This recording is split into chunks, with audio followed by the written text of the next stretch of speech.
So tila lumalabas nga po na walang tiwala ang mga boxing fans na mananalo ang ating pambato na si former 3 Division Champion angas ng Pinas General Casimero sa Mexican former World Champion Luis Nery.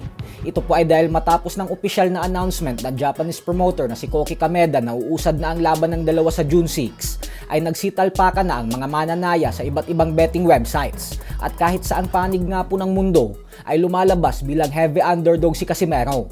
Pag tumaya ka po kasi kay Cuadro Alas ng 1,000 pesos, ay kapag nanalo ito ay 3,900 ang babalik sa'yo. Habang kapag kay Luis Nery ka naman tumaya ng 1,000, ay 200 lang ang mapapanalunan mo. Ganyan po kalaki ang agwat ng kanilang odds. Isang patunay lamang po ito na tinitiwala ng mga mananaya ang kanilang mga salapi kay Nery. Kasi kapag lumalabas po bilang heavy underdog ang isang fighter, ay ibig sabihin po niyan ay doon sa kalaban niya tumataya ang karamihan ng tao. Yan ang ginagawang estilo ng mga pasugalan upang hindi malugi ang kanilang kumpanya. At yan ang patunay na mas tiwala sila kay Nery na mananalo ito dahilan kung bakit lumalabas bilang dehado si Cuadro Alas. Posibleng isa sa tinitingnan nilang sitwasyon kung bakit sa palagay nila ay matatalo si Casimero ay dahil pinagbabasehan nila ang pagkatalo nito kay Kyunosuke Kameda noong buwan ng Oktubre, na alam naman nating lahat na winasak lang ito via knockout ni Luis Nery nang walang kahirap-hirap. Pero ganun pa man nga po ay hindi na bago para kay Casimero ang lumabas bilang underdog sa mga laban niya. Kung atin pong matatandaan ay sa naging laban niya noon kay Solani Tete ay lumabas din siya bilang isang heavy underdog, pero tinalo niya ito via third round knockout. Kaya posible din itong mangyari ngayon. At syempre panigurado din na mas lalong gaganahan si Casimero sa laban na ito upang mapatunayan niya sa lahat ng hindi nagtiwala sa kanya na mali ang inaakala ng mga ito. Kaya sana talaga ay makuha ni Cuadro Alas ang tagumpay sa laban na ito. Sa kabilang banda naman mga idol ay muli na naman nga pong napahiya ang former 4 Division Champion na si Adrian Broner matapos itong mag-alok sa isang babae ng Bembangan.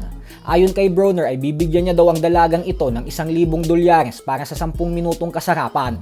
Pero sa kasamaang palad nga po para kay Broner ay hindi ito pinatulan ng dalaga.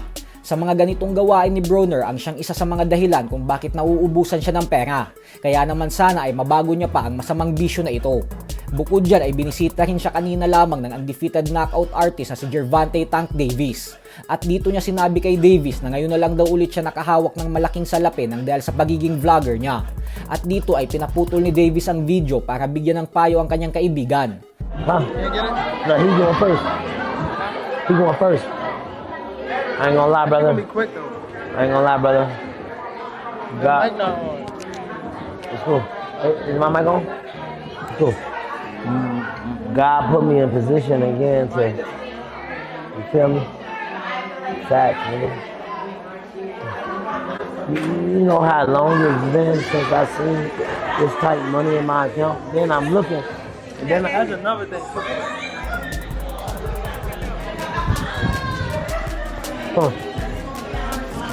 Kailangan talaga ni Broner ng taong maggagabay sa kanya sa tamang landas dahil kahit kumikita na ulit siya ngayon ng disenteng halaga, ay mukhang mga hindi pa din magagandang impluwensya ang mga taong nakapaligid sa kanya.